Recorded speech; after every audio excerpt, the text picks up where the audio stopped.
E aí, pessoal, muito boa noite, muito boa noite. Vão chegando, vão chegando. Como é que tá, Ana Vitória? Tudo bem? Já vai compartilhando aí com o pessoal. Estamos ao vivo. Bruna, muito boa noite. Hoje a gente vai ter uma live imperdível com o Leonardo Lemes, professor da Unicinos, diretor de segurança da informação da Cyber IT, Service IT, aqui de Porto Alegre. Hoje a gente vai falar da importância de um plano de resposta a incidentes e violação de dados nas empresas. Então, imperdível aí, galera. Vão chamando o pessoal aí. Vou avisar o Lemes que a gente já está no ar aqui. Tudo ótimo. O som tá bom aí para vocês? Tá tudo certinho? Me confirmem como é que tá o som. Estamos escutando bem? Se puder confirmar aí.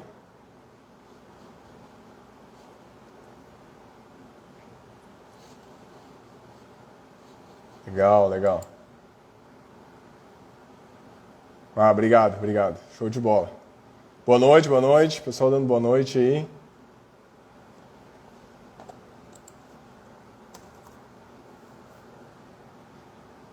Chamei o Lemes aqui já.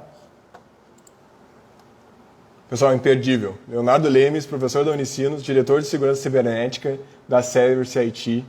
Hoje falando da gente aqui, com a gente. Tranquilamente a pessoa que mais sabe de segurança da informação no Rio Grande do Sul, que está no Brasil e América Latina. Então, estou bastante ansioso aí para falar com ele. Foi meu professor aí, graças a Deus. Pessoa que eu pude aprender muito. Ó, tá aí, já entrou.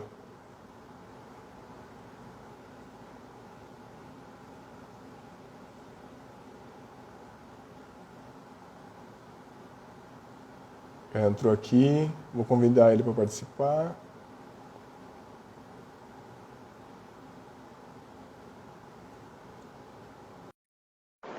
Já vamos compartilhando aí, pessoal. Chamem todo mundo aí. Pessoal do grupo de estudo. E aí, Lemes? Boa noite, tudo bem? Boa noite, Thiago. Tudo certo? Tudo ótimo, graças a Deus. Tá me ouvindo bem, hein? Te escuto bem. Tu me escuta bem? Só tá voltando um pouco a voz, não sei se foi impressão. Vamos de novo. Tu me escuta melhor agora? Alô, teste. Eu tô te escutando Acho que tá tranquilo. super bem. Eu te escuto super bem. Eu não sei se vocês me escutam legal.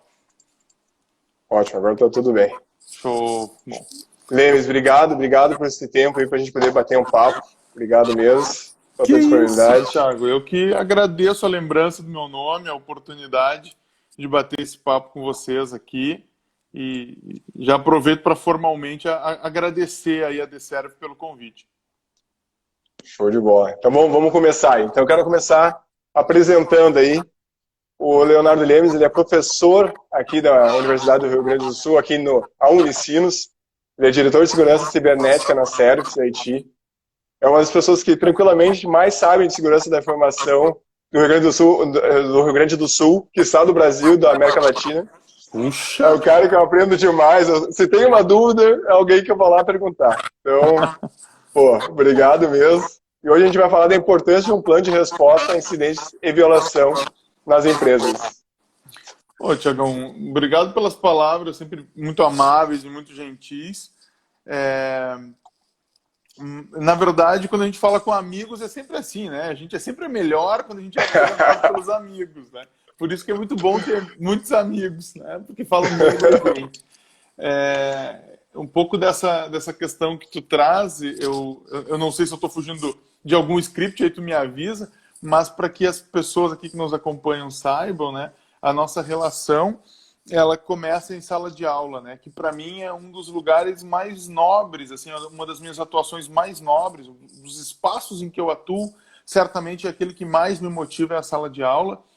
E a gente falava ontem um pouco disso, né, Thiago? esse retorno, assim, né? De tu tá em sala de aula, tu tá ali compartilhando, eu acredito muito que é isso, né? Que a gente está compartilhando conhecimentos, experiências, e de repente o tempo passa e aqueles que eram os alunos ali, eles são teus colegas de profissão, eles são teus colegas na docência, eles são teus colegas no mercado corporativo e te dão uma oportunidade como essa de hoje. Então, é fantástico essa oportunidade. Fico muito Tá, feliz mesmo. bacana. Não, até então, já que tu compartilhou essa questão, vou compartilhar que quando eu era aluno, a gente dizia, todo mundo tinha medo, né, do Jason Léo, porque o Leonardo era o professor mais bravo do pessoal. Vai ter que E explicar isso aí para a daí, audiência. não, é o professor que levava a sério as provas, os trabalhos, etc. E eu disse, pô, é com esse cara aí mesmo que eu tenho que aprender, vou colar nesse cara, porque eu tô aqui nessa faculdade mesmo, de noite eu tô aqui estudar, então, cara, eu vou ter que cuidar em quem é bom mesmo. Então, foi bom, desde o início aí foi positivo o saldo, foi bem legal ter esse momento de aprender contigo aí, obrigado mesmo.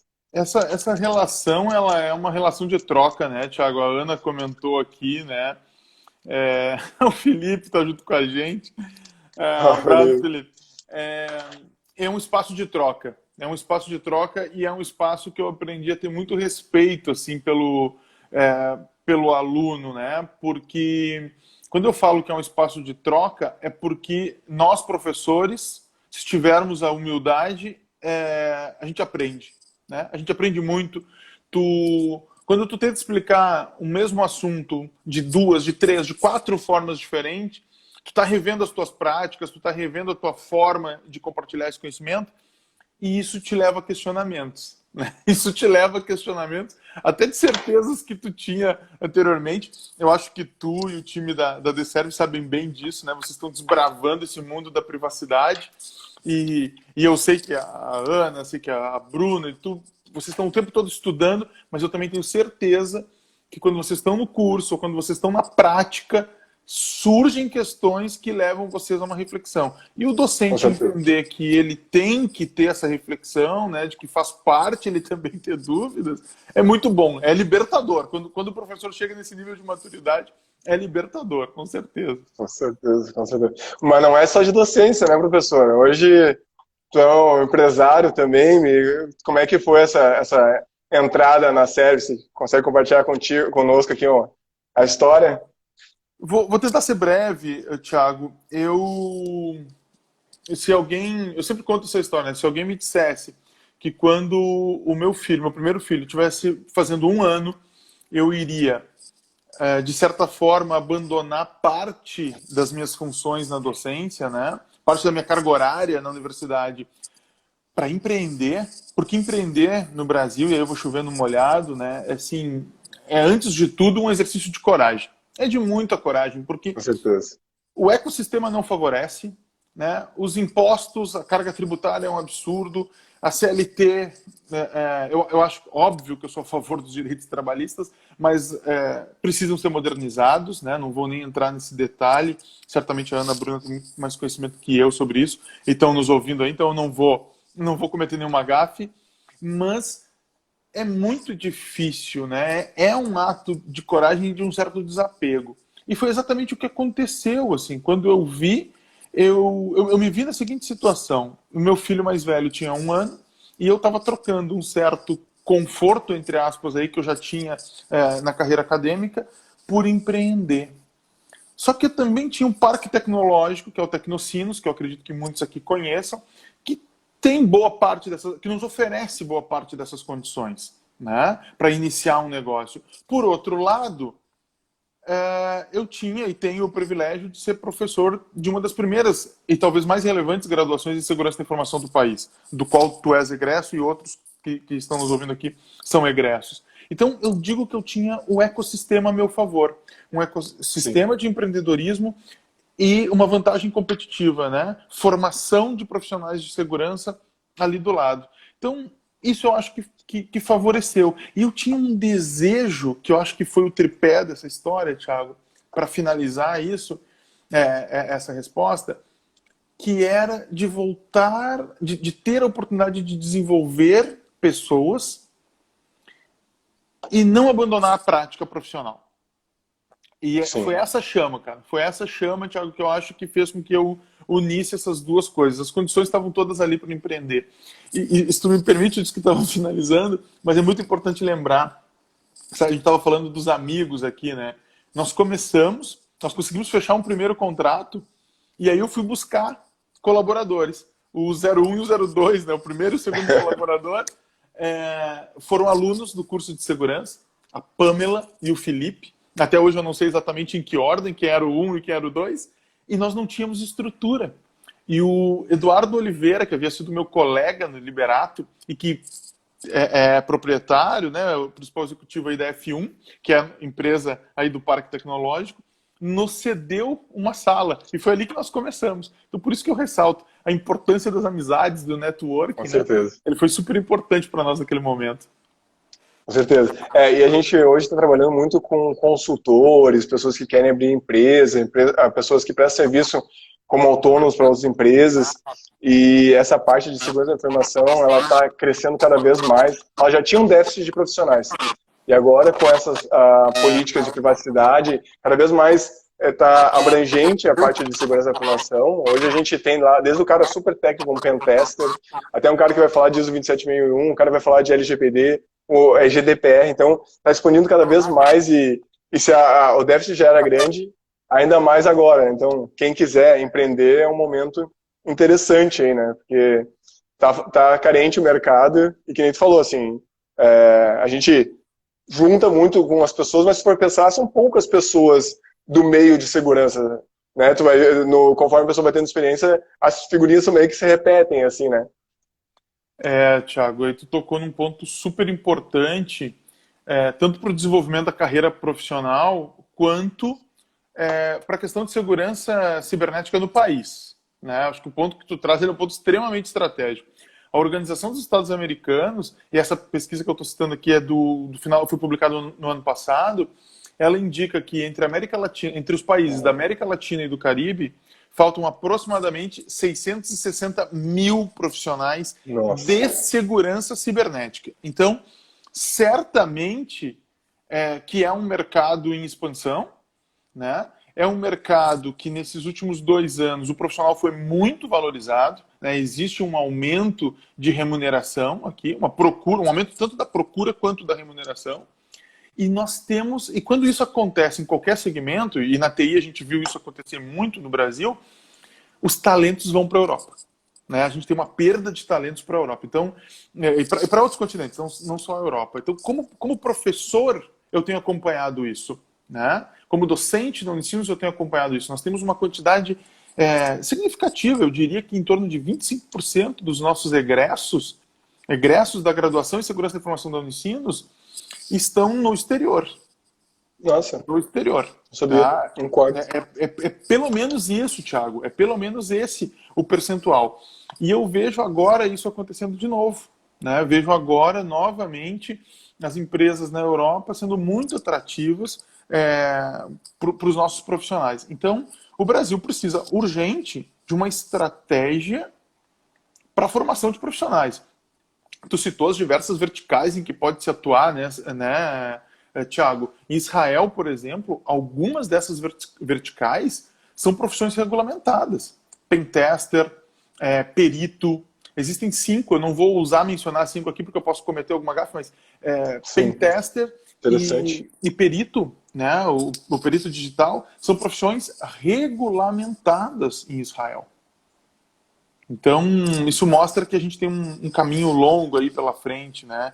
Eu falo da regulamentação, que talvez seja um sinal de maturidade, mas isso em Israel começa muito antes, né? Ele começa na escola primária com identificação de talentos que tenham as competências necessárias para atuar na área. Competências como trabalho em equipe, resolução de conflitos, pensamento, raciocínio lógico matemático e assim por diante, né? Legal, legal. Interessantíssimo. Eu queria aproveitar esse nosso gancho aí, para a gente começar a fazer uma relação, né? A gente sempre vê no nosso curso de formação de POs que não é possível ter privacidade sem ter segurança da informação, né? E como é que tu tem visto essa relação entre LGPD e segurança da informação atualmente no mercado e no teu dia a dia? Porque eu sei que você também trabalha com essa parte de conformidade LGPD, etc, né? Então, o que tu tem visto? Olha, Thiago, já existia uma certa confusão que talvez ela seja mais no plano teórico do que no prático entre segurança da informação e segurança cibernética, Uhum. né? Que são duas coisas distintas, né? Segurança da informação, segurança cibernética, e aí a gente não pode confundir isso ainda com defesa cibernética. Mas o objetivo, obviamente, aqui não é palestrar sobre a taxonomia ou a definição dos conceitos. Mas já existe uma grande diferença aí, então, entre o profissional de segurança da informação e aquele profissional de ITsec. São skills já diferentes, né? Já são skills diferentes. Quando a gente fala de privacidade, eu acho que isso, se tu me permite a informalidade, enroscou um pouco o meio de campo, né? Sim. Eu vejo muitos profissionais de segurança achando que eles são profissionais de privacidade. Talvez tu concorde com isso, talvez vocês vejam muito isso aí nas capacitações que vocês fazem. Eu me recordo de ter feito uma capacitação de privacidade em que a metade da turma eram de advogados. A Uhum. outra metade eram pessoas ligadas a compliance, não exatamente da área jurídica, né, advogados que atuam na área jurídica, departamento jurídico, outros de compliance e um quarto da turma profissionais de TI. Então, acho que tem um pouco dessa confusão. Eu entendo que uma empresa possa ter um bom programa de segurança da informação e não ter privacidade, como tu disseste.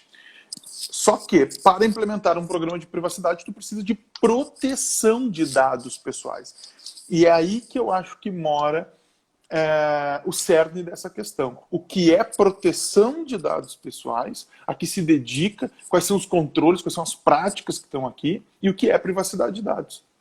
Né? Então, eu Excelente. ainda vejo isso como uma certa confusão.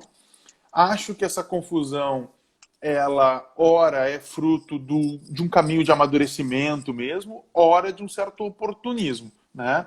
Nós vimos os grandes escritórios de advocacia, e por favor, Thiago, me corrija aí se tu tem uma outra visão, mas acho que a gente viu os grandes, as Big Four e os grandes escritórios de direito digital assumindo a frente em termos de privacidade. Uhum. Né? E, de certa Com forma, certeza. entre aspas, invadindo esse mundo da proteção de dados e esses profissionais falando sobre proteção de dados, entregando políticas, procedimentos, processos de segurança, em alguns casos sem ter a mínima vivência sobre isso. Mas é uma questão de oportunidade, de mercado. Eu acho que a gente tem que ter o discernimento. Eu digo em sala de aula, vocês estão desenvolvendo uma carreira, estão trilhando uma carreira para se formarem como profissionais de segurança da informação. Se vocês quiserem atuar com privacidade, tem uma outra caminhada. É complementar, não tenho dúvida disso, mas é uma outra caminhada. Né? Tem que se complementar esses conhecimentos. É dessa forma que eu vejo, mas eu acho que a gente vai evoluindo, acho que essas coisas vão ir se assentando aí com o tempo. Eu acho que até a própria autoridade nacional vai trazer um certo norte para nós quando as responsabilidades do DPO, por exemplo, foram um pouco mais claras. Eu acho que na GDPR isso é muito claro, eu acho que na LGPD não é tão específico como na GDPR, e aí a gente vai entender um pouco melhor essas intersecções entre segurança, privacidade, onde que está a proteção de dados nesse caminho aí, né? Com certeza. E a gente até estava comentando sobre um caso que aconteceu recentemente. Nós temos uma consultoria e a gente revisa todos os contratos desse cliente. E um dos contratos, a empresa que ele estava fazendo negócio cobrou que se tivesse um incidente de segurança, seria o gatilho para o cara começar a fazer um plano de incidente de segurança da informação. Então, daí a gente viu assim, que o outro lado não tem certeza do que isso é, né? Então, até queria aproveitar, já que a gente está fazendo um debate mais teórico aí, para te trazer esse conceito para nós. Assim, tu consegue explicar melhor o que é um plano de resposta, incidentes e violação de dados? Perfeito, perfeito. Eu só queria reforçar o que a Ana Vitória mencionou aqui nas mensagens, né? São áreas que se complementam, né? Elas são Total. diferentes, demandam expertises, na minha humilde opinião, diferentes, né? Mas elas se complementam, porque se elas não se complementarem, também não existe um programa de privacidade robusto dentro da organização. Tiago, tentando responder a tua pergunta, né, sobre o que é um plano de resposta a incidentes.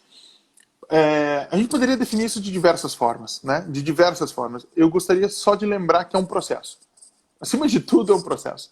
Né? A gente pode ficar teorizando, a gente pode desbravar as 5 etapas de qualquer plano, de qualquer processo de resposta a incidente, né? Começando por planejamento e preparação, detecção e reporte do incidente, indo para a parte de avaliação, que tem muito de avaliação de risco dentro do processo de resposta a incidente, a resposta em si e o fechamento desse processo com lições aprendidas. A gente poderia extrapolar, entrar em cada uma dessas caixinhas, explodir elas, mas o que eu gostaria de compartilhar com vocês é um processo.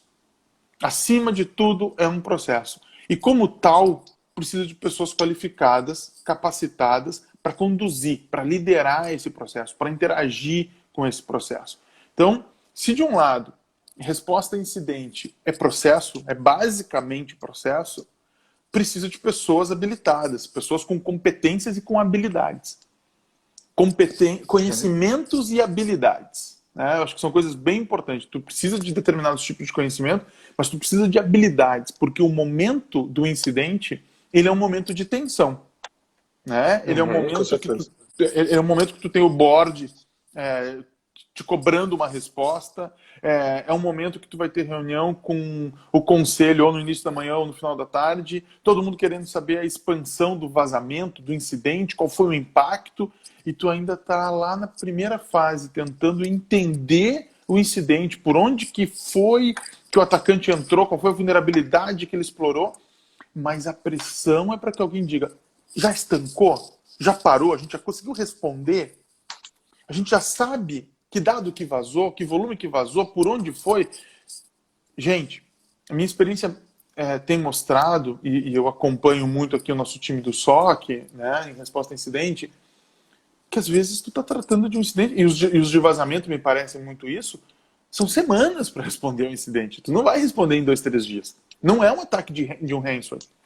Né? Tu conseguir realmente entender, olha, será que o atacante tem todos esses dados que ele diz que tem? Será que ele teve acesso? Ou será que ele está blefando aqui conosco nesse momento, né? Está blefando com a alta administração?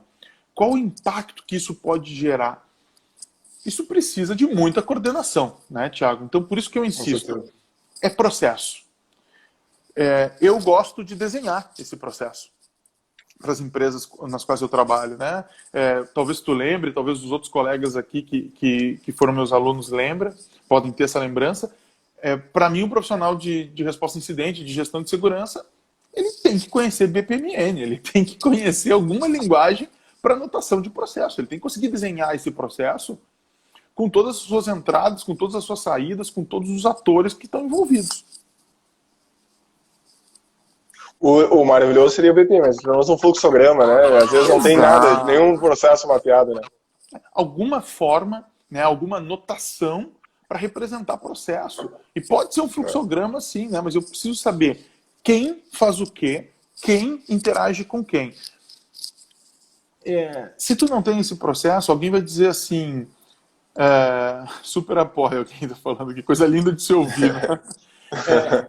Mas é porque alguém pode achar isso muito teórico. Mas na prática, Thiago, o que eu observo, e aí é da minha vivência e dos espaços que eu já pude observar, se tu não tens esse processo claramente definido, tu vai para um nível de maturidade muito baixo, em que tu vai depender da liderança e das ações de uma ou de outra pessoa, isolado.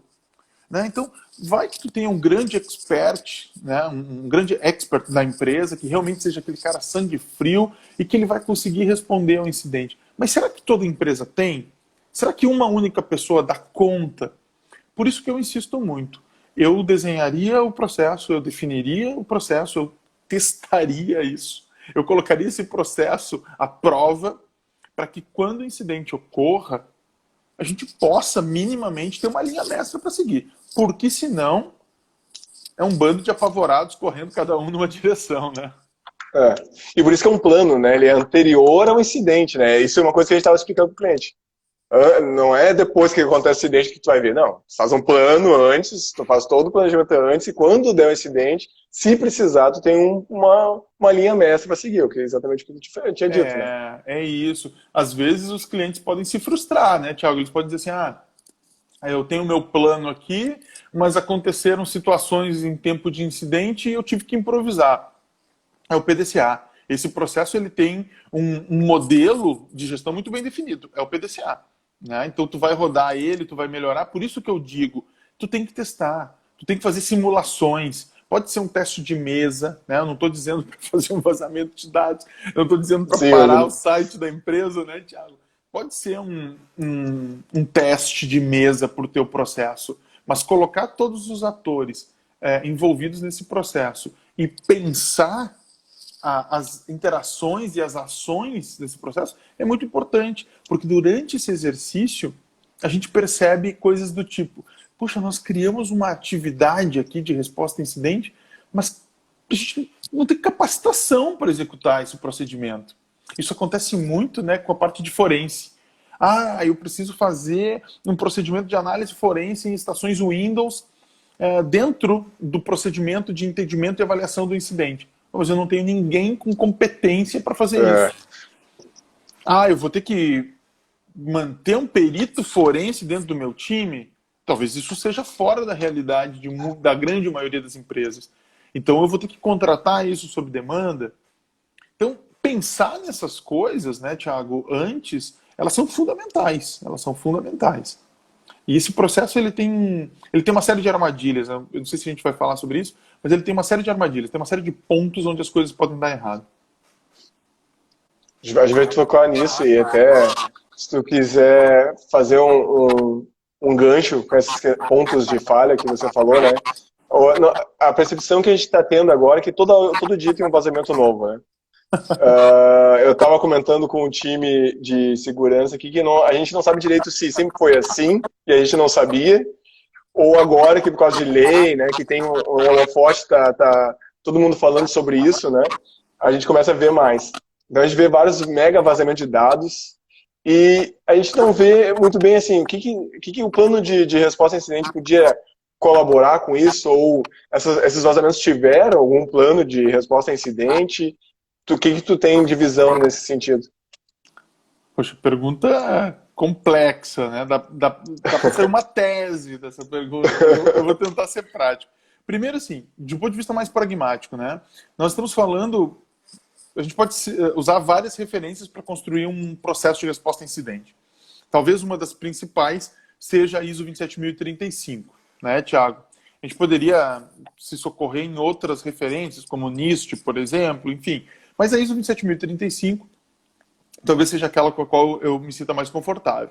Então eu tenho lá as etapas muito bem definidas desse processo de resposta a incidente. Como eu disse, começa, e tu frisou isso, começa lá pelo planejamento. Então, desenvolver procedimentos, desenvolver a minha política de resposta a incidente, né? Identificar as competências que eu preciso para executar as demais etapas. Então, tem uma série de questões importantes. Eu elencaria, assim, alguns aspectos. O primeiro, ter o processo formalizado, aprovado, né? Eu acho que isso é importante. Formalização, estabelecimento e formalização de um processo. Aqui tem uma grande armadilha, Thiago. Porque se eu estou falando de uma empresa de grande porte, ela vai implementar esse processo de uma maneira. Uma pequena, uma média empresa, eu não estou dizendo que ela não precise desse processo, mas certamente é uma implementação diferente. Ela não dispõe de todos os recursos e ela não tem tamanha complexidade. E é aí que eu acho que faz a diferença a Deserve, a Service, né?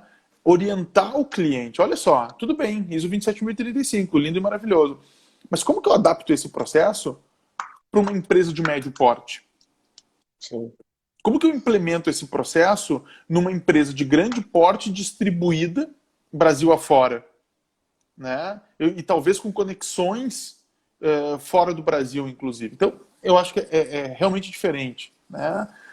E aqui tem essa coisa do estabelecer o processo e adaptar ele à realidade da empresa eu acho que é onde nós conseguimos contribuir para as empresas em geral. Uma empresa que nasce na cloud, que é né, acho que é uma realidade que a gente vai ver mais, né, Tiagão? E uma empresa que tem uma estrutura tradicional, a resposta ao incidente se dá da mesma forma, o processo pode ser o mesmo, mas as ferramentas e os procedimentos eu garanto que são diferentes. Com certeza. Tá? Com certeza. Então, essa é uma primeira armadilha, assim, eu vou mencionar rapidamente. Então, a primeira armadilha é essa: estabelecer um processo de resposta a incidente que seja mais para a auditoria ver do que algo realmente prático, algo concreto que a empresa seja capaz de executar. Segundo ponto, Thiago, que também nos remete ao início da nossa conversa aqui: pessoas capacitadas. Tu tens que ter pessoas capacitadas. E, de novo, a questão do contexto. Algumas empresas vão ter um time de resposta dedicado. Tem estrutura para isso, né? Para ter um time de resposta dedicado. E outras vão ter que montar esse time de resposta em tempo de incidente, ou o que nós conhecemos como ad hoc, né? Um time de resposta a incidente ad hoc. Então, eu tenho o DBA, eu tenho um dev, eu tenho o cara de redes, e eu tenho uma pessoa aqui responsável por security. Essa equipe, ela se une, ela se forma em tempo de incidente. Então, cada um está exercendo as suas atividades, que não são de resposta a incidente, mas quando o incidente ocorre, eles têm uma articulação. E o processo prevê essa articulação. Então, por isso que esse pilar pessoas e treinamento, capacitação, para mim, é fundamental. Processo lindo e maravilhoso na parede, e as pessoas não estão capacitadas, não vai decolar. E um terceiro aspecto, e esse é o que mais me preocupa quando a gente fala de Brasil, Thiago, e tu certamente vai entender, e eu acho que as pessoas que estão nos acompanhando também, é a automação.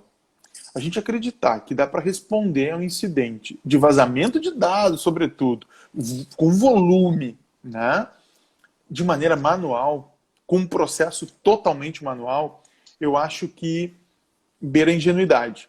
Né? Nós precisamos ter ou esse nirvana, esse processo todo automatizado, ou etapas muito claras desse processo devidamente automatizadas. As tecnologias para isso, eu acho que a gente já dispõe delas, em grande maioria elas existem. O SOAR, né, que é mais uma das siglas da segurança, né? O SOAR, que é um mecanismo capaz de interagir com firewall, com endpoint, com WAF e reprogramar eles, mandar comando para eles, né, e ir respondendo ao incidente, é uma tecnologia que a gente poderia utilizar para resposta a incidente. Ou as outras plataformas, aí tem vários players com plataformas automatizadas de resposta a incidente. Mas o investimento que é necessário, ele é proibitivo para empresas de pequeno e médio porte. Então, aqui eu acho que... Ele é mais que dolarizado, né? Dolarizado, com dólar com uma variação absurda, aí, se a gente pegar o março do ano passado até esse momento. Então, acho que esses são os 3 pontos que eu elencaria. Assim, né? Tu não ter um processo robusto, eu acho que é uma grande falha. Não ter pessoas capacitadas, treinadas nesse processo para interagirem. E eu não estou falando só de procedimentos técnicos, mas para se reportar para a autoridade nacional, para se reportar para o board, para se reportar para os stakeholders. Como é que eu vou, para as partes interessadas, né? Como que eu vou comunicar o incidente, o alcance desse incidente para cada uma das partes envolvidas? E essa parte da automação. Eu acho que esses são os grandes desafios. Eu não posso, Thiago, sair dessa pergunta sem mencionar o último subprocesso do processo de gestão de incidentes, ou a última atividade, que essa eu me arriscaria a te dizer, e acho que tu também tem essa experiência, que a maioria das empresas falham. Lições aprendidas. A última etapa do processo de resposta a incidente é a análise e o registro das lições aprendidas. As empresas, sob as mais diversas justificativas, elas não implementam essa atividade do processo. Ah, Léo, não dá tempo. Minha equipe é uma equipe muito restrita. Então não dá tempo de a gente sentar para ver o que a gente aprendeu e para tomar nota dos aprendizados. E eu digo, é para salvar o teu tempo que as lições aprendidas estão ali. Porque quando esse incidente ocorrer de novo, Tu já tem isso vai na errar tua de base de novo. conhecimento. Tu vai errar de novo? Exatamente. E com a rotatividade que a gente tem de colaboradores, talvez não seja nem essa equipe. Eles nem vão lembrar, eles não vão saber como agir. Então, a sessão de lições aprendidas, ela é um gatilho em prol da agilidade do processo de resposta a incidente. Legal. Deixa eu só fazer um parecer, nada a ver, tá? A Mônica tá dizendo que o meu áudio está dando retorno. Por acaso tu tá escutando num computador ou alguma coisa que está saindo som externo? Não, tô no celular aqui. Eu tô te Engraçado, escutando né? bem. Você tá me escutando bem, perfeito? Sim. Para mim não dá retorno. Quando eu falo, eu me escuto. Por isso que eu questionei se não tinha Não. uma saída de som pelo celular. Tá tudo pelo fone? Tudo só pelo celular aqui. Tá, então vamos em frente, tá tranquilo. Lemes, deixa eu te perguntar uma coisa. A gente hoje tem aquela questão que tu bem falou no papo anterior ali dos testes, né? Hoje a gente usa ferramentas para testar. Falou de testes de mesa, né, etc. Mas já existem soluções já que permitem um certo teste. Por exemplo, o Sophos Phish Thread, ele é uma solução que eu faço uma etapa de conscientização de phishing, etc. E eu posso simular um ataque de phishing lá e eu consigo, se o meu colaborador cai nesse ataque de phishing e clica, eu consigo mapear quem foi, consigo dar um vídeo de treinamento para essa pessoa. Outras soluções, por exemplo, o ArcServe. O ArcServe tem soluções de autoteste do próprio backup, porque acontece, eu tive esse problema, garanto que tu também, na época das fitas, né? Tu fazia backup no raio das fitas, daí quando tu ia voltar o backup do raio da fita, a fita não funcionava, sabe? Eu sou Então, muito jovem, não peguei essa etapa aí. então hoje tu tem soluções automatizadas para te testar. Então, claro, cada coisa tem uma complexidade diferente, né? Cada processo de teste é diferente, mas hoje as próprias soluções já testam isso, né? E tu pode também, nessa estratégia que tu falaste de testar a resposta de incidente, posso simular, sei lá, pegar um pentester para isso. Tu acha que isso é um jeito de fazer uma auditoria externa? Tu acha que é um caminho? O que você acha que seria legal para fazer essa validação? Eu acho que são momentos diferentes, Tiagão. Acho que são coisas um pouquinho. Que elas se complementam dentro da estratégia, mas são um pouco diferentes.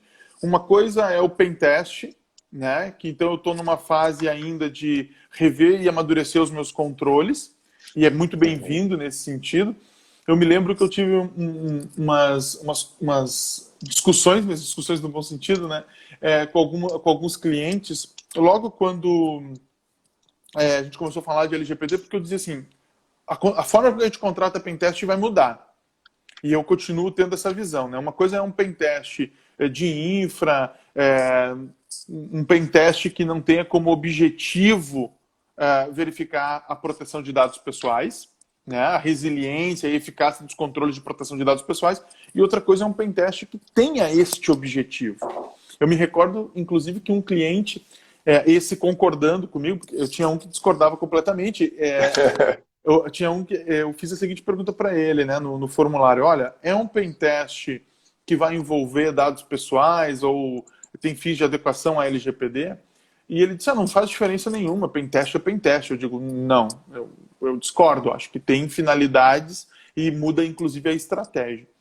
E o outro cliente, ele colocava da seguinte maneira: Léo, para mim, aqueles pentests que eu recebi no primeiro trimestre e aqueles apontamentos, eu quero que todos eles sejam revistos em função de proteção de dados pessoais, porque talvez eu tivesse classificado um ponto lá que envolvesse uma possível exploração e acesso a dados pessoais com um nível moderado de risco, e agora, por conta da legislação, eu sei que não é moderado, eu sei que tem um outro impacto, né?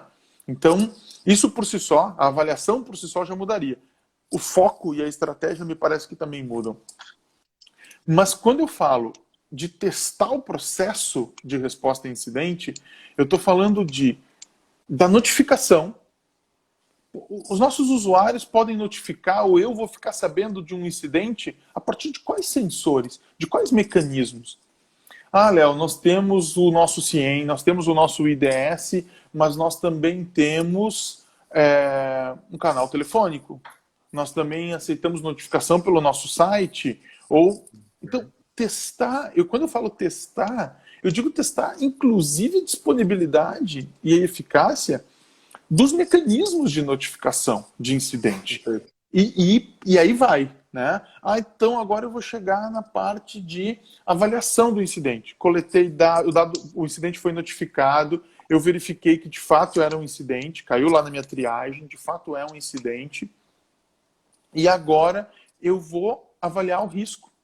Esse, Tiagão, é um ponto que também poderia gerar uma conversa muito longa, né? O time de resposta a incidente ele tem que estar conectado de alguma forma com o time de gestão de riscos, ou com as práticas de gestão de riscos da empresa, para entender claramente, depois que eu entendi o cenário, depois que eu entendi o que está acontecendo, qual é o risco disso aqui? Né? Que risco é esse para a minha organização? Qual é o tamanho desse risco? Porque as decisões vão ser tomadas a partir dali baseado em risco. Então, testar isso, né? Olha, pessoal, o nosso time técnico identificou que a vulnerabilidade que foi explorada é a vulnerabilidade X no banco de dados Y. Nós temos essa vulnerabilidade em 188 instâncias. Isso diz alguma coisa, né? Qual é a decisão que a gente vai tomar a partir de agora? Nós já vimos, inclusive, órgãos de governo aqui no Brasil, mediante ataques, e não estou falando agora de vazamento de dados, mas estou falando de ransomware, por exemplo, de desligarem os sistemas. A decisão que foi tomada foi desligar os sistemas, tirar os serviços do ar. Né? Eu não estou defendendo essa como a prática a ser feita, mas eu entendo que as autoridades avaliaram avaliaram o seguinte, a minha capacidade de defesa, de contenção desse ataque, frente ao poder do ataque, só me resta desligar o sistema, senão o estrago vai ser muito tirar a tomada. Não.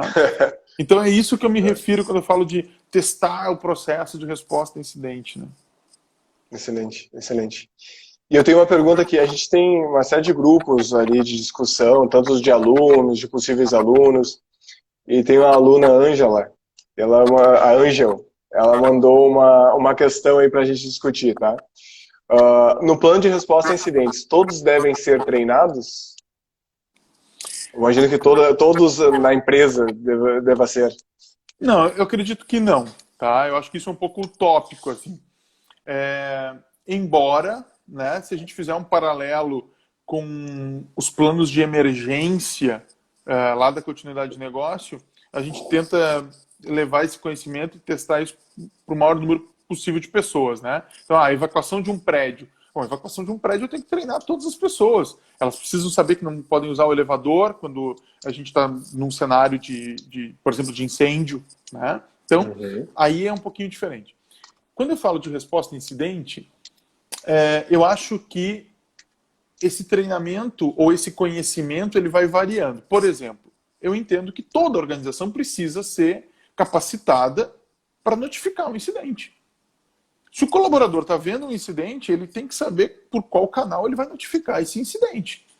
E ele tem que saber, eu tenho que acessar o URL X, eu tenho que me identificar ou não tenho que me identificar, tenho que fornecer essa ou aquela evidência.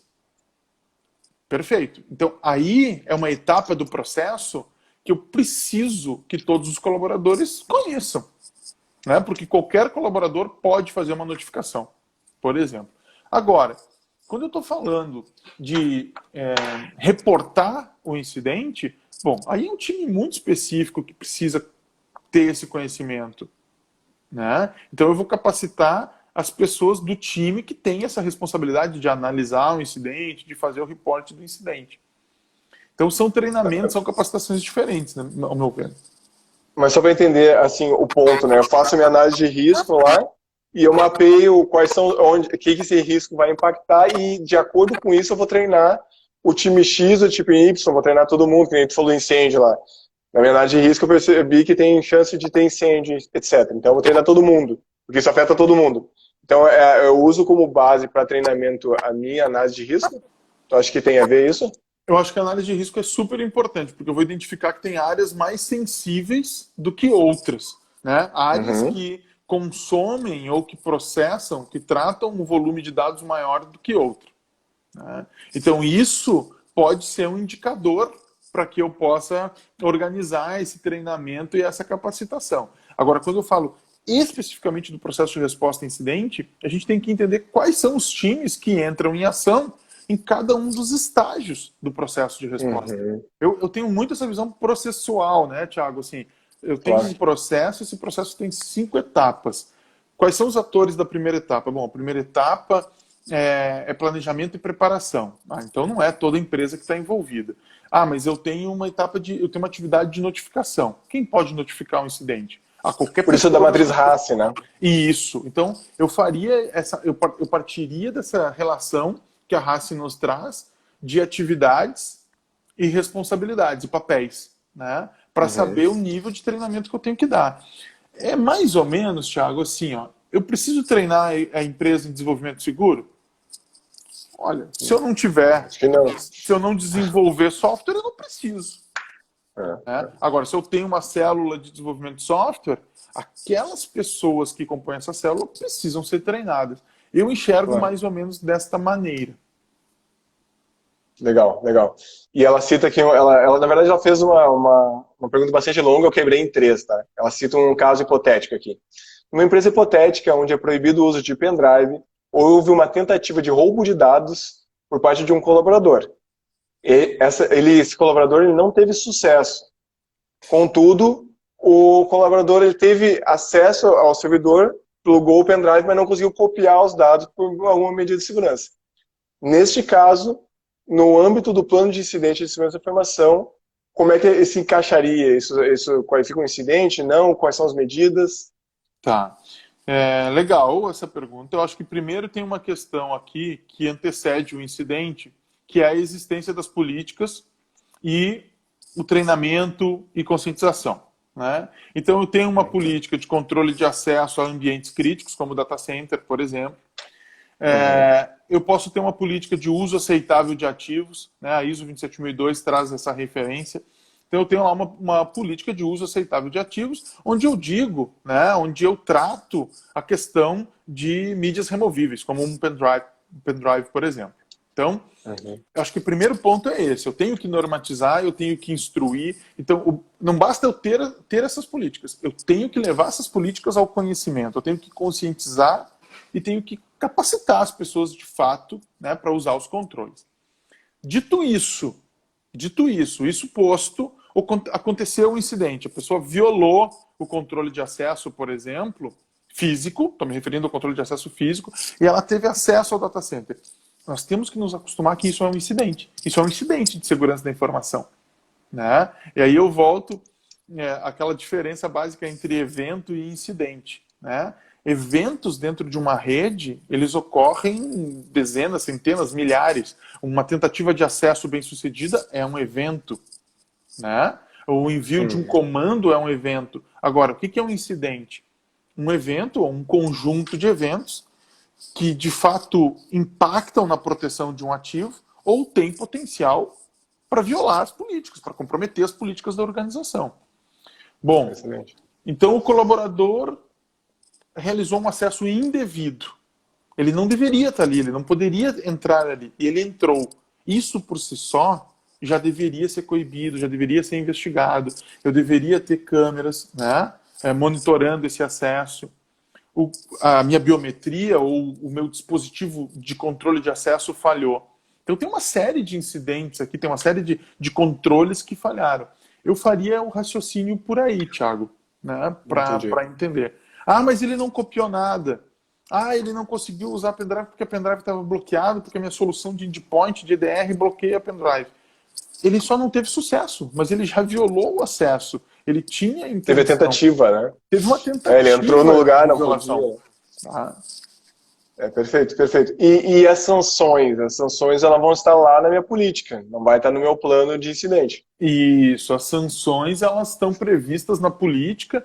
Algumas organizações, inclusive, fazem essa previsão dentro do código de conduta, né? Então, me parece que, assim, nos últimos anos até é comum a gente não ver as sanções ou as penalidades impostas por violação de segurança da informação no texto da política, mas o texto da política se remete ao Código de Conduta. E lá existe uma previsão das penalidades mediante a gravidade e severidade das violações, né?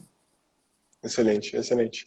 Ela questiona ainda sobre treinamentos, uma boa prática seria quinzenal, uma palestra, como é que seria essa questão de treinamentos? Isso vai muito da maturidade, não acha? Qual é a tua visão sobre a frequência disso e o meio de fazer esses treinamentos? Eu acho que tu vai ter que me chamar para um outro bate-papo para a gente falar sobre isso. Vou me escalando aqui para as próximas, né? Por que eu digo isso? No Brasil, eu me arrisco a dizer que não se leva a sério os programas de treinamento, educação e conscientização. Tá? Eu sempre faço questão de frisar essas três coisas. Né? Quem tem filho sabe a diferença entre. Né? E como educar é um processo contínuo. Educar é um processo contínuo. Quantas vezes, Thiago, tu diz para os teus filhos, agradece, dá bom dia, dá boa tarde, muito obrigado. Tu repete isso, talvez, até os 4 anos, 3, 4 anos, 5 anos, né? Até que eles absorvem isso como um procedimento padrão e eles internalizam e começam a ser educados. Né? Com certeza. Então, esse não mexe aí. Não mexe aí, né? E por que tu não mexe aí? Aí tu conscientiza. Porque, olha, é perigoso. O Matheus, que é meu filho de 3 anos e meio, ele pergunta, perigoso, papai? Eu, perigoso. Então, a conscientização e a educação, elas são processos muito importantes. Né? Aqui no Brasil, eu acho que o principal indicador de que as empresas não levam isso a sério é a falta de orçamento dedicado para campanhas, para programas de conscientização. Acho que esse é o principal indicador. E um outro indicador muito importante é o seguinte, raríssimas as empresas, eu talvez conseguisse citar 2 aqui no Brasil, que possuem um head para conscientização em segurança. Já na Europa, e a gente tem vários brasileiros saindo do Brasil e indo para a Europa, Portugal, Bélgica, Inglaterra, para exercer esse papel. São especialistas em conscientização. Por isso que eu digo que é uma conversa que renderia, né? Existem programas de maturidade, modelos de maturidade para avaliar exatamente a maturidade, me perdoe a redundância, dos programas de conscientização. Treinamento, capacitação e conscientização. Então, educação tem que ser contínua, Thiago. Não adianta chamar o Thiago vai lá e dá uma grande palestra, ano que vem ele volta para o Security Day. Gente, isso é inócuo, tá? É um investimento quase que inócuo. Então a gente tem que pensar, primeiro, em programas contínuos. Só que eu não vou parar a empresa inteira para fazer um programa contínuo, né? Então eu tenho que usar, tu falaste aí do microlearning, né, das pílulas de conhecimento. Eu tenho que levar esse programa, integrar esse programa ao dia a dia da empresa. Cartazes, o papel de parede, outras estratégias que a gente possa lançar na rede social interna da empresa. A gente tem que achar caminhos, cara. Esse papo está muito bom, a gente já está até passando do tempo, mas eu tenho 2 perguntas para te fazer para fechar aqui, porque estava fora do nosso da minha ideia inicial aqui, mas tu falou um negócio muito legal ali no nosso início do nosso papo, que tu faz a distinção entre segurança da informação, cybersecurity, etc. E que são formações diferentes, etc. E hoje um cara de privacidade, vamos pensar assim, eu posso montar o profissional perfeito. Cara, eu quero um cara de privacidade assim, ó, top de linha para ser o meu DPO dentro da minha empresa. Qual é a formação? O que tu acha assim que, pô, isso aqui é fundamental, isso aqui é diferencial, etc. Como é que tu montaria esse cara perfeito, esse profissional perfeito de PO nas empresas? Desculpa, falhou um pouquinho, mas eu acho que tu me perguntou qual seria a formação ideal para esse profissional de DPO. Do DPO, né? Do DPO das empresas. Tá.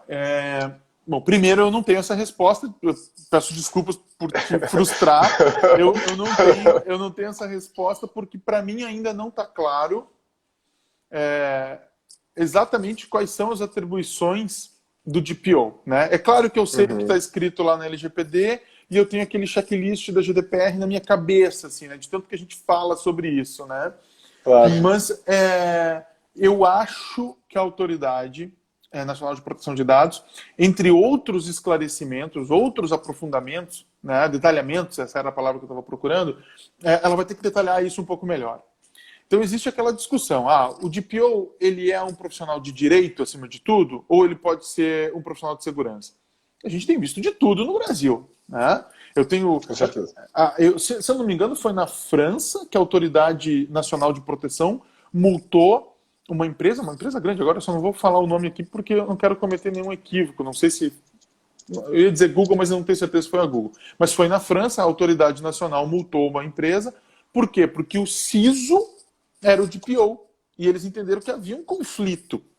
Uhum. Né? Aqui no Brasil está cheio de CISO DPO. Né? Inclusive, me dá uma atenção quando eu acesso o LinkedIn e eu vejo lá, né? CISO, DPO, IT, não sei o que. Compliance. Eu fico pensando assim, o quão limitado eu sou, como é que eu não consigo ser tudo isso aqui dentro? Eu queria ser Sim. tudo isso. Então, acho que tem uma questão aqui de discernimento. Quem é esse DPO para as empresas brasileiras? Em algum momento já se falou que o DPO tem que ser um advogado. Já ouvi isso, inclusive, de escritórios de direito digital. Em eventos do Gartner, por exemplo, já ouvi uma outra projeção. Né? Olha, não precisa ser um advogado. E eles fizeram um paralelo que eu achei muito legal, Thiago, que foi o seguinte. Quando tu pega alguém de compliance e traz ele e torna ele o DPO da empresa, o risco é que o teu programa de privacidade seja um programa só para o compliance ver. Uhum. Né? Se tu pega o profissional responsável pelo departamento jurídico da empresa, eu tô só aqui compartilhando com vocês o que eu ouvi no Gartner, né? Claro. E depois eu vou dar minha opinião. Se tu coloca um profissional de direito ali, tu corre o risco de ficar só com o aspecto do legal, da privacidade, né? Tem um viés muito forte de legal, né? E privacidade também é isso, mas tem outros aspectos. E se tu pega o CISO, tu dá um caráter de proteção de dados, de segurança, e talvez essas questões de privacidade que estão inerentes fiquem de lado. Então, nesse painel eles comentavam um pouco sobre isso. E se chegou a uma conclusão que eu compro a ideia, que eu comprei a ideia. Que talvez o DPO ele seja, acima de tudo, um grande articulador. Uhum. Ele não precisa necessariamente ser formado em direito, ainda que possa sê-lo. Né? Ele não precisa ser um grande especialista em segurança, ainda que também possa ser. Mas ele tem que conseguir articular, falar sobre proteção de dados, sobre privacidade e articular as diferentes áreas da empresa para que esse programa de privacidade se estabeleça e rode dentro das empresas. E aí, isso foi o que eu ouvi lá e que eu gostei muito. E na prática, eu vejo que esse profissional ele tem que ter uma capacidade de gerenciar projeto, né? Porque em algum momento isso é um projeto, depois vira um processo, né? Como eu sempre digo, antes de ser um processo, vira um projeto. É um Com projeto. Ele tem certeza. início, meio e fim para te estabelecer esse processo. Depois ele começa a rodar. Então, eu vejo o DPO como uma pessoa que tem que conhecer a legislação, óbvio, mas nada impede que ele se socorra com a área jurídica da empresa. Ele tem que conhecer práticas de proteção de dados, mas que nada impede que ele se socorra com o CISO da organização. O grande problema que eu vejo, Tiagão, é quando a gente fala das médias empresas, que não vão ter todos esses papéis. Né? E Sim, aí, sim. a gente já viu aqui alguns dos diretores da autoridade se manifestando e dizendo que provavelmente vai ter uma flexibilização, né, para as pequenas e médias empresas, e eu acho que esse vai ser um dos pontos. Não vai ter como exigir um DPO para cada pequena e média empresa. Acho que isso a gente vai ter outra luz aí, tem que ter um outro caminho, certamente não vai ser esse. Entendi, legal. A gente hoje, só para compartilhar os nossos alunos aqui, né, são 70% da área jurídica, 20% da área de tecnologia, e a gente tem daí, cara, compliance, marketing, os outros 10% é bastante Marketing. sortido, sabe? E, o que a gente está trabalhando hoje? A gente está trabalhando toda a trilha da ESIM, da formação. A gente tem a formação de PO ESIM, né? E a gente também tem essa parte do Scrum, que eu concordo plenamente contigo. Os advogados que estão se aventurando fazer ser um consultor de LGPD, o cara ele não tem essa pegada de fazer a gestão de projetos. Então, a gente poderia, de repente, trabalhar com o PMI, mas ele é muito mais estruturado, então a gente prefere usar o Scrum, que são várias rodadas, ele é muito mais simples de gerenciar, muito mais fácil de entender, e a gente está nessa formação também.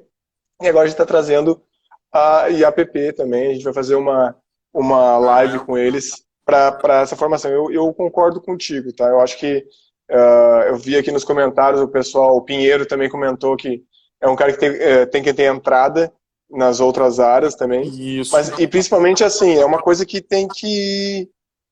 poderia ser até um cara de negócio, né? Esse negócio de jurídico meio que ficou meio que culturalmente parece que é coisa de advogado, mas não é. O cara poderia ser um analista de negócio e ser um DPO perfeito. Ele precisa articular, não precisa... É o que a Ana está mencionando aqui, né? Ele não é um tema jurídico, não é porque é lei, existe a lei, né? Portanto tem que ser um advogado. Acho que não. Tu, Thiago, certamente tem um bom conhecimento da lei e a tua formação não é essa. Então, eu acho que essa questão do DPO, para mim, é muito importante que a autoridade desdobre, esclareça um pouco mais do que está descrito na nossa legislação sobre esse papel. Eu acho que na GDPR isso é muito mais claro e a partir dali a gente consegue traçar um perfil que pode ser esse profissional com formação diversa, né? Desde que ele tenha essa capacidade de articulação com as outras áreas. Então, essa questão que uma das pessoas que está conosco aí mencionou, de articulação de entrada nas áreas, é muito importante, é muito relevante. E eu acho que não pode ser nem o discurso duro da segurança, nem aquele discurso que muitas vezes é distante do restante das pessoas da empresa, né, do jurídico, embora exista aí o movimento do jurídico sem gravata, né, com uma flexibilização de discurso, etc., tem que ser mais próximo, porque do contrário, são barreiras e barreiras e barreiras para a gente vencer. Nesse sentido, Thiago, eu acho que essa visão de projeto é um grande desafio. Né? Tu colocar um processo de adequação da LGPD com início, meio e fim, entregáveis, né? Eu sempre cobro muito do nosso pessoal aqui, eu digo, tudo bem, o roupa sai em que momento? Tá onde no cronograma isso? Porque senão tu fica teorizando, e o cliente não vê as etapas, ele não vê a progressão, né, desse plano de adequação. Então, acho que essa questão que a gente comentou aqui, eu acho que ela cai bem. É um articulador com uma bela capacidade de gerenciar projeto. Excelente, excelente. E, para fechar aqui, professor, eu queria, como tu tem muita experiência na área, o cara sucedido, um exemplo a ser seguido, eu queria que tu compartilhasse. Eu tenho essa necessidade desse conhecimento para a vida própria, mas também os alunos questionam. Qual é o caminho que tu acha que, para se diferenciar dos demais aqui quanto a LGPD, hoje tu falou no início que tem muita gente se aventurando, etc. E assim, o cara que quer ser um empresário, quer ter sucesso, quer crescer nisso, o caminho disso, a gente chegou a tocar um pouco no assunto, mas o que tu recomendaria, sabe? Livros, formações, uma pós, o que tu acha que seria uma coisa legal de se fazer? Bom, Thiago, assim, honesta e francamente, eu acho que essa questão o empreendedorismo é algo que eu estou aprendendo, né? Eu acho que tem muita gente que tem empresa e não é um empreendedor, né? Eu sou sócio de uma empresa, toco uma unidade de negócio, mas eu acho que eu ainda tenho muito que me desenvolver como empreendedor de fato. Eu acho que o grande ponto aqui, gente, nós não temos uma educação empreendedora no país. Então, quando a gente vê essas estatísticas de o Brasil tem muitos empreendedores, eu acho que a gente tem que diferenciar negócios abertos e empreendedorismo. Se abre muito negócio por necessidade, mas sem a mínima formação, sem a mínima capacitação. Se a gente pegar os mercados, os países realmente empreendedores, né, eu vou falar chovendo molhado, Estados Unidos, Israel, eu estou falando de Israel porque quando a gente fala de segurança da informação, dificilmente há um mercado tão inovador, né, e tantas empresas quanto em Israel. Isso é fruto de educação de base. Então o empreendedorismo faz parte da educação de base. Aqui no Brasil a gente tem, claro, esforços diversos mas eu vejo assim, ó, tu coloca algumas disciplinas de empreendedorismo dentro de um curso de graduação. Uhum. É na tentativa quase que desesperada, se os meus colegas professores de empreendedorismo me permitem dizer, de trazer uma luz para esse assunto, de aproximar o aluno sobre isso. Mas tu não vai te transformar num empreendedor porque tu cursou 2 ou 3 disciplinas, né? De qualquer maneira, eu acho que o mercado está cheio de oportunidades. As private techs estão aí para, né, tá dentro do contexto da nossa conversa aqui. A gente tem fintech, tem edutech, tem agrotech, mas aqui, né, dentro do contexto da nossa conversa, o private tech eu acho que é uma grande oportunidade, né? Uma grande oportunidade. O que eu diria é para tentar para as pessoas buscarem informação. Essa coisa de eu vou abrir uma empresa porque eu tenho uma ideia e eu tenho um sócio aqui que é muito legal e nós vamos abrir uma empresa. Isso tem muita chance de dar errado. Nós temos acesso relativamente barato e qualificado dentro do Sistema S, por exemplo, para formar empreendedores, ou pelo menos para formar, dar aqueles primeiros passos, né? Agora, se quem estiver participando aqui tiver realmente assim, uma ideia, né, legal de empreendimento, dá uma olhadinha em Design Thinking, por exemplo. Coloca essa tua ideia dentro de uma abordagem criativa que tem etapas bem definidas, né, e que te permite rapidamente amadurecer a tua ideia. Porque quando tu tens a ideia, tu pensa assim, cara, essa ideia aqui é fantástica, a gente vai conquistar o mundo com essa ideia.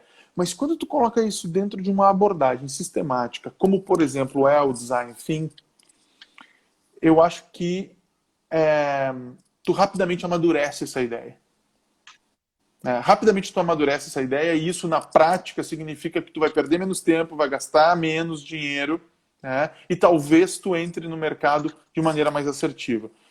Eu focaria nisso, Tiagão.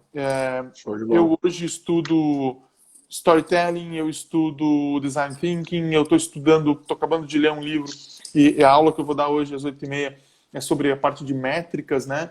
Eu estou estudando um livro sobre storytelling e dados, né? Como a gente falar de ciência de dados através da roupagem do storytelling. Então, eu acho que se tem alguma dica para dar é essa. Estudem, busquem colocar essas boas ideias que vocês têm dentro de um caminho sistematizado, já testado, como, por exemplo, Design Thinking. Lemes, muito obrigado, sensacional. Obrigado pela tua dica mesmo. Desculpa por ter passado um tempo aqui, mas estava tão legal, cara, que eu quis continuar um pouco mais aí. Eu sei que tu tem outras obrigações, mas obrigado mesmo, tá? Obrigado a todos que participaram aí também conosco. Queria desejar uma boa noite. Lemes, boa noite, brigadão de novo, tá? Valeu, Thiago. Muito obrigado aí pelo privilégio, pela oportunidade e contem comigo quando vocês precisarem aí. Se é que o pessoal gostou, né, Thiagão? Se é que o pessoal vai deixar eu voltar aqui, né? Tamo junto. Com certeza aqui pelo chat tá meio movimentado. Valeu. Obrigadão, tudo de bom. Gente. Abração. Até mais. Falou, tchau, tchau.